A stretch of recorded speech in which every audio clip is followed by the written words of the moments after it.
नमस्कार. 7च्या बातमीपत्रात मी योगेश कोलते आपलं स्वागत करतो. सुरुवातीला एक नजर ठळक बातम्यांवर. कार्ती चिदंबरम यांच्या विरोधात कारवाईची मागणी करत अण्णा द्रमुक सदस्यांचा संसदेत गदारोळ. देशद्रोह विषयक कायद्यातल्या काही भागांचा फेरआढावा घेण्यात येत असल्याची केंद्रीय गृहराज्यमंत्र्यांची लोकसभेत माहिती. मुंबई शेअर बाजाराच्या निर्देशांकांची आज 777 अंकांची उसळी, निफ्टीही वधारला. सामाजिक बहिष्कारावर प्रतिबंध घालणारे विधेयक विधिमंडळासमोर मान्यतेसाठी मांडायला राज्य मंत्रिमंडळाची मंजुरी. राज्यात 10वीची परीक्षा आजपासून सुरू. कॉपी रोखण्याच्या दृष्टीनं परीक्षा केंद्रांवर चोख व्यवस्था. छत्तीसगड तेलंगण सीमेवरती 8 नक्षलवाद्यांना सुरक्षा दलाकडून कंठस्नान. राज्य शासनाचा लोकमान्य टिळक जीवन गौरव पत्रकारिता पुरस्कार ज्येष्ठ पत्रकार उत्तम कांबळे यांना जाहीर. आणि आशिया चषक T20 क्रिकेट स्पर्धेत आज भारत श्रीलंका यांच्यात लढत. नाणेफेक जिंकून प्रथम क्षेत्ररक्षणाचा भारताचा निर्णय. माजी केंद्रीय मंत्री पी चिदंबरम यांचे पुत्र कार्ती यांच्या विरोधात कारवाईची मागणी करत अण्णा द्रमुकच्या सदस्यांनी संसदेच्या दोन्ही सदनात गदारोळ केल्यानं कामकाजामध्ये आज वारंवार व्यत्यय आला. त्यामुळे दोन्ही सदनांचं कामकाज वारंवार तहकुबीनंतर अखेर दिवसभरासाठी तहकूब करावं लागलं.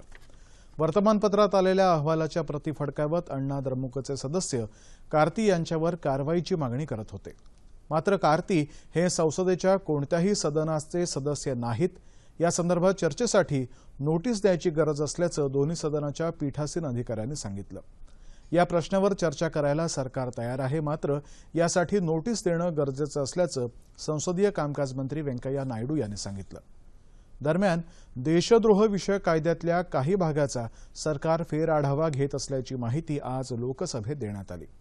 देशद्रोहाचा गुन्हा ज्या कलमाअंतर्गत येतो त्या भारतीय दंड संहितेच्या 124(अ) या कलमाच्या वापराचा अभ्यास करायची विनंती विधी मंत्रालयानं विधी आयोगाला केली आहे, अशी माहिती केंद्रीय गृहराज्यमंत्री हरिभाऊ चौधरी यांनी सदनाला दिली.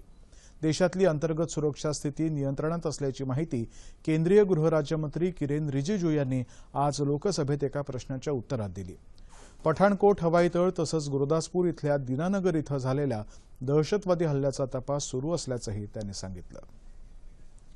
नव्या पीक विमा योजनेअंतर्गत जास्तीत जास्त शेतकऱ्यांना आणण्याचं आवाहन पंतप्रधान नरेंद्र मोदी यांनी राष्ट्रीय लोकशाही आघाडीच्या खासदारांना केलं आहे. भाजप आणि मित्रपक्षांचे खासदार यांच्या बैठकीत ते बोलत होते. शिवसेना वगळता रालोआचे इतर मित्रपक्ष या बैठकीला उपस्थित होते. पंतप्रधान नरेंद्र मोदी यांच्यासह अकाली दलाच्या हरसिमरत कौर बादल, एलजेडीचे रामविलास पासवान, भाजपाचे अध्यक्ष अमित शहा, राजनाथ सिंह, सुषमा स्वराज, लालकृष्ण अडवाणी आदी नेते या बैठकीला उपस्थित होते. मुंबई शेअर बाजाराच्या निर्देशांकानं आज दिवसभरामध्ये 777 अंकांची उसळी घेत 23,779 अंकांवरती आज बाजार बंद झाला. राष्ट्रीय शेअर बाजाराच्या निफ्टीतही 235 अंकांची वाढ झाली आणि तो 7,222 वर बंद झाला. डॉलरच्या तुलनेत रुपयाही 18 पैशांनी मजबूत झाला. बँका आणि निर्यातदारांनी डॉलरची विक्री केल्यानं रुपया मजबूत झाला. कुटुंबांना वाळीत टाकण्याच्या समाजविघातक प्रथेचं उच्चाटन करणारे विधेयक विधिमंडळाच्या मान्यतेसाठी सादर करायला राज्य मंत्रिमंडळाच्या आजच्या बैठकीमध्ये मान्यता देण्यात आली. महाराष्ट्र सामाजिक बहिष्कारापासून संरक्षण, अटकाव, प्रतिबंध आणि सुधार अधिनियम 2016 हे विधेयक सादर केलं जाणार आहे. राज्यातल्या काही भागांमध्ये घडणाऱ्या सामाजिक बहिष्कारासारख्या अनिष्ट घटनांना प्रतिबंध करण्यासाठी हा नवा अधिनियम तयार करण्यात येत आहे. सामाजिक बहिष्कार टाकणं हा दखलपात्र गुन्हा ठरवण्याची शिफारस यामध्ये करण्यात आली आहे. दोषीला 3 वर्षांपर्यंतचा कारावास किंवा 1 लाख रुपयांपर्यंतचा दंड किंवा एकाच वेळी दोन्ही शिक्षा देण्याची तरतूद यात करण्यात आली आहे.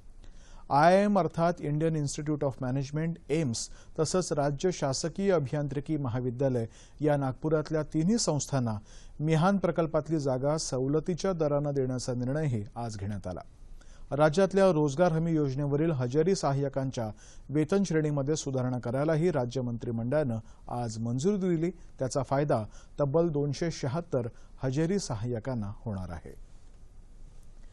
नागपूर जिल्ह्यातल्या पेंच आणि कोच्छी प्रकल्पाला गती देणार असल्याचं मुख्यमंत्री देवेंद्र फडणवीस यांनी सांगितलंय। या दोन्ही प्रकल्पांचं काम पूर्ण होण्यासाठी अर्थसंकल्पीय तरतूद करण्याबाबत आज मंत्रालयामध्ये बैठक झाली।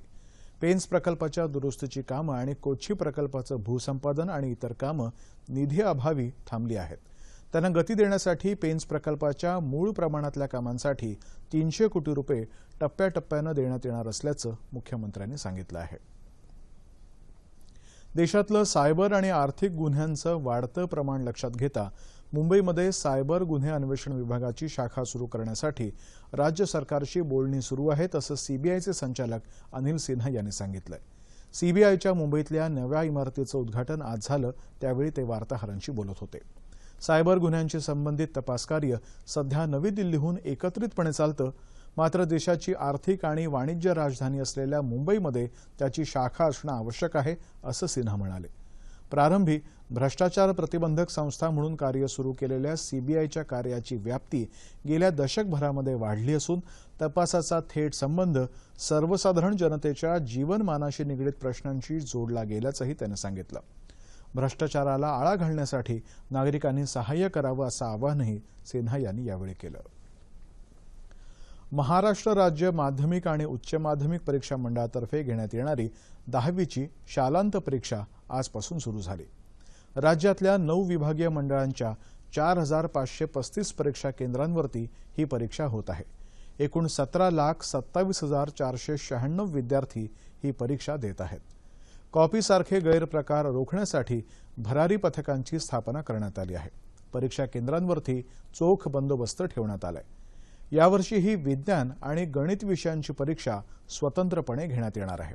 तसंच विद्यार्थ्यांना प्रश्नपत्रिका 10 मिनिटं आधी देण्यात येत आहे।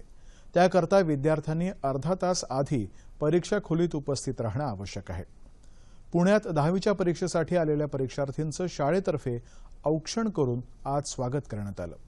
नंदुरबार जिल्ह्यामध्ये 40 केंद्रांवरती 20,693 विद्यार्थी परीक्षा देत आहेत।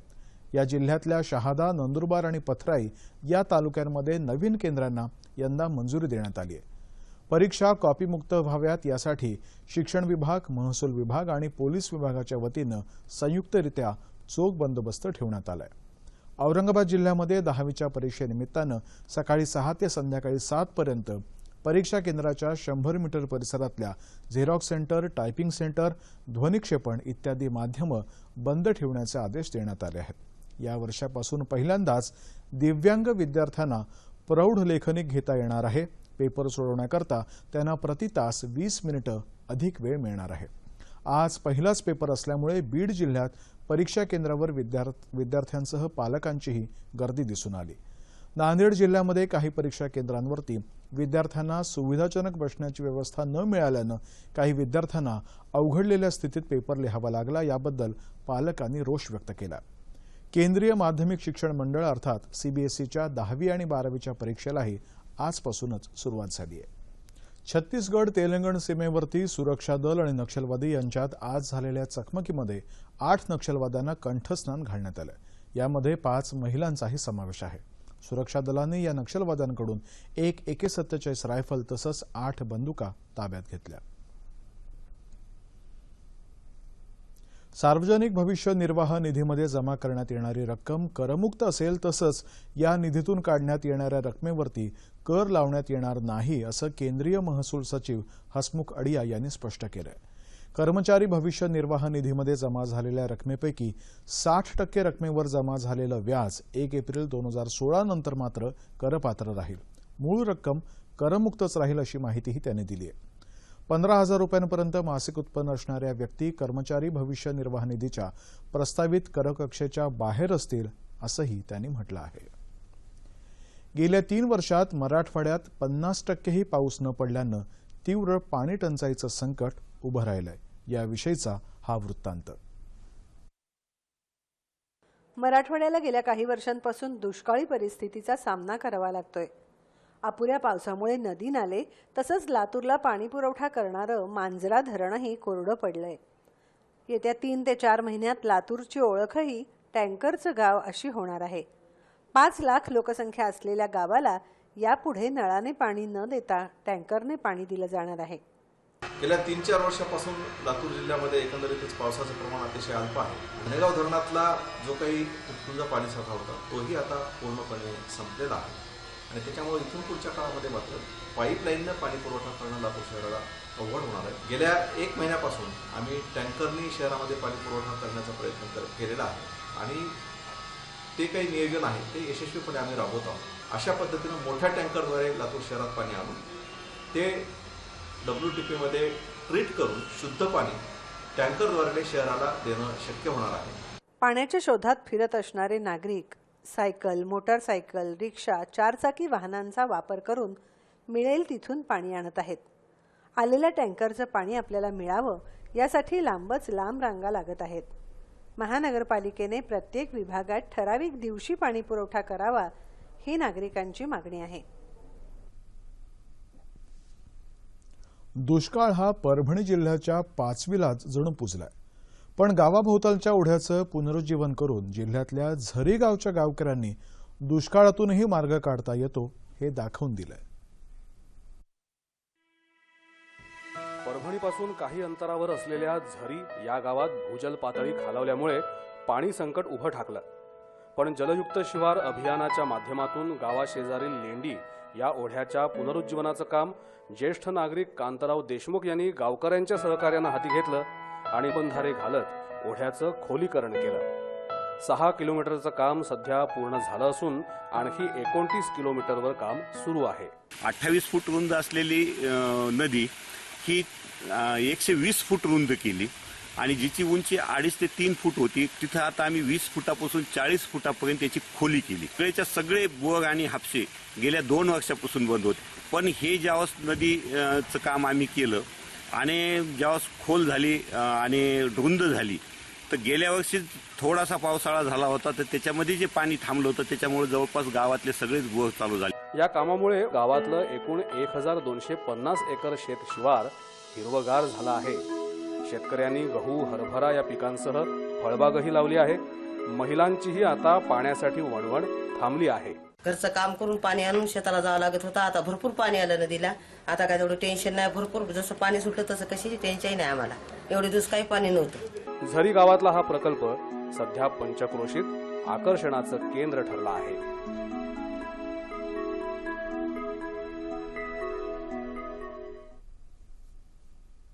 शेतकऱ्यांच्या समस्यांना व्यासपीठ मिळवून देऊन शेतकऱ्यांची खरी ओळख त्यांना प्राप्त होण्यासाठी पुढाकार घेण्याची मोठी जबाबदारी आज प्रसारमाध्यमांवरती आहे असं मत ज्येष्ठ अभ्यासक डॉक्टर सुधीर भोंगळे यांनी व्यक्त केलंय. कोल्हापूर इथल्या शिवाजी विद्यापीठाच्या जनसंपर्क आणि पत्रकारिता तसंच वृत्तपत्र विद्या आणि संवादक शास्त्र विभागाच्या वतीनं आयोजित शेतकऱ्यांची आत्महत्या आणि माध्यमांची भूमिका या विषयावरच्या 2 दिवसीय चर्चासत्रात ते आज बोलत होते. शेतकऱ्यांच्या आत्महत्येसारख्या गंभीर विषयाकडे इलेक्ट्रॉनिक माध्यमांनी अभ्यासपूर्वक नजरेनं पाहून त्याची दखल घेतली पाहिजे असं ते म्हणाले.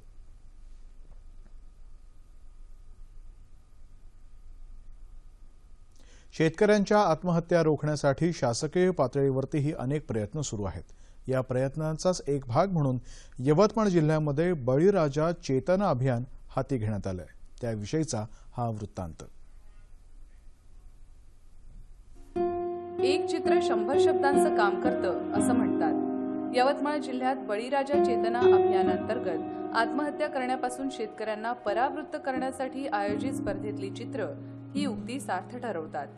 जिल्ह्यातले अनेक चित्रकार आणि विद्यार्थी या अभिनव उपक्रमात सहभागी होण्यासाठी सरसावले आणि बघता बघता जिल्हाधिकारी कार्यालयाची सुरक्षा भिंत बोलकी झाली. सुमारे 30 शाळांमधले विद्यार्थी या स्पर्धेमध्ये सहभागी झाले.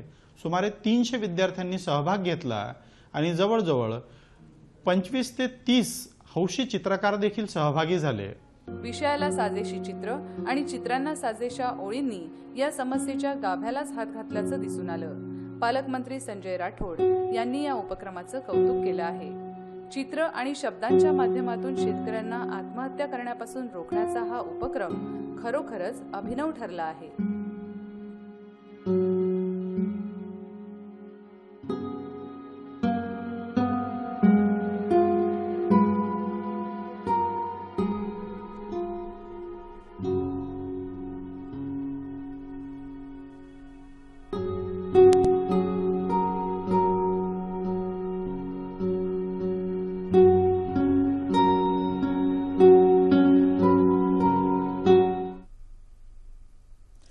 पुण्यातल्या खडकवासला इथल्या राष्ट्रीय संरक्षण प्रबोधिनी इथं आज भारतीय हवाई दलाच्या स्काय रायडर्सच्या वतीनं 10,000 किलोमीटरची हवाई प्रात्यक्षिकं दाखवण्यात आली।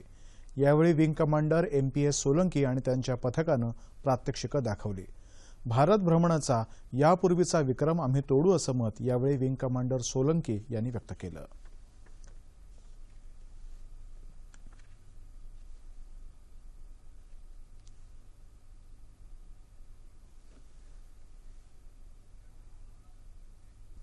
राज्यातल्या सहकार क्षेत्राचे भाग्य विधाते अशी ओळख असलेले राज्याचे माजी मुख्यमंत्री आणि स्वातंत्र्य सेनानी वसंतदादा पाटील यांची आज पुण्यतिथी। यानिमित्त विधानभवन परिसरातल्या त्यांच्या पुतळ्याला संसदीय कार्यमंत्री गिरीश बापट यांनी पुष्पहार अर्पण करून आदरांजली वाहिली। यावेळी माजी मंत्री डॉक्टर सुनील देशमुख, डॉक्टर आशिष देशमुख यांच्यासह विधिमंडळाच्या अधिकाऱ्यांनी आणि कर्मचाऱ्यांनीही वसंतदादा पाटील यांच्या पुतळ्याला गुलाब पुष्प अर्पण करून आदरांजली वाहिली। ज्येष्ठ पत्रकार आणि दैनिक सकाळ माध्यम समूहाचे संचालक उत्तम कांबळे यांना आज लोकमान्य टिळक जीवनगौरव पत्रकारिता पुरस्कार जाहीर झालाय। पत्रकारांना दिला जाणारा राज्यस्तरीय बाळशास्त्री जांभेकर पुरस्कार पुण्यातल्या दैनिक महाराष्ट्र टाइम्सचे प्रतिनिधी मुस्तफा मुबारक अत्तार यांना जाहीर झालाय। राज्य शासनाच्या माहिती आणि जनसंपर्क महासंचालनालयामार्फत दिल्या जाणाऱ्या पत्रकारिता पुरस्कारांची आज मुख्यमंत्री देवेंद्र फडणवीस यांनी मुंबईत घोषणा केली। याशिवाय विविध पत्रकारिता पुरस्कारांची घोषणा मुख्यमंत्र्यांनी केली। पत्रकारिता क्षेत्रामध्ये मोलाचं योगदान देणाऱ्या पत्रकारांना हा पुरस्कार दिला जातो। 1 लाख रुपये आणि सन्मानचिन्ह असं या पुरस्काराचं स्वरूप आहे।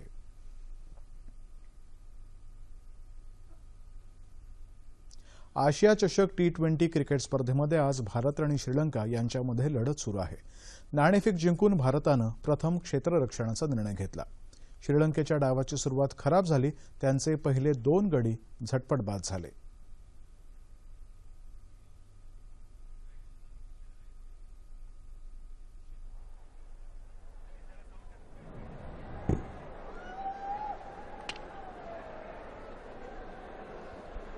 Well, in line by a little bit, isn't it? It's almost impossible to tell with the naked eye. Just get the feeling the umpire gave it not out on the fact that he thought it was pitching outside leg stump. It just आणि looked आता like आपण that. पाहतोय या सामन्याचं थेट प्रसारण। It wasn't the kind of decision that will make you go and say, "Oh, what have you done over there?" So 5 overs gone, 22. 5 षटकामध्ये श्रीलंकेनं 2 गडी बाद 22 धावा केल्या आहेत। या सामन्यामध्ये भारताचं पारडं जड असल्याचं मानलं जात आहे। वाशिम जिल्ह्यातल्या मंगरुळपीर आणि किन्हीराजा इथं आज दुपारी तुरळक ठिकाणी गारपीट आणि वादळी वाऱ्यासह पाऊस झाला। गेल्या 2 दिवसांमध्ये अचानक आलेल्या अवकाळी पाऊस आणि गारपिटीमुळे अमरावती जिल्ह्यातल्या अचलपूर, चांदूर बाजार आणि धामणगाव रेल्वे या 3 तालुक्यातल्या शेतकऱ्यांच्या शेतातल्या विविध पिकांचं मोठ्या प्रमाणात आर्थिक नुकसान झालंय। जिल्ह्यातल्या 61 गावांमध्ये 9,028 हेक्टरमधील कांदा, गहू, हरभरा आणि संत्रा या पिकांचं नुकसान झालंय। 15 कोटी रुपयांची पिकं या पाऊस आणि गारपिटीनं उद्ध्वस्त केल्याचा प्राथमिक अंदाज जिल्हा प्रशासनाच्या वतीनं व्यक्त करण्यात आलाय। अकोला जिल्ह्यातही अचानक आलेला पाऊस आणि गारपिटीचा फटका बसलाय। लातूर आणि मूर्तिजापूर या तालुक्यातील गहू, कांदा, लिंबू, केळी, संत्र, पपई आणि आंबा या पिकांचं मोठ्या प्रमाणात नुकसान झालंय। राज्यात काल रात्रीही काही भागांना गारांसह अवकाळी पावसाचा फटका बसला। लातूर जिल्ह्यात रात्री सर्वत्र रिमझिम पाऊस झाला। औसा तालुक्यातल्या भादा परिसरात गाराही पडल्या, तसंच वीज पडून 5 जनावरं दगावली। सिंधुदुर्ग जिल्ह्यातल्या मालवण तालुक्यामध्ये अवकाळी पावसाच्या सरी कोसळल्या। येत्या 36 तासांमध्ये राज्याच्या काही भागामध्ये मेघगर्जनेसह पाऊस पडण्याची शक्यता हवामानशास्त्र विभागानं वर्तवली आहे। आणि आता राज्यातल्या प्रमुख शहरातलं तापमान अंश सेल्सिअसमध्ये। मुंबई कमाल 35 आणि किमान 20, नागपूर 34 आणि 20, पुणे 33 आणि 19,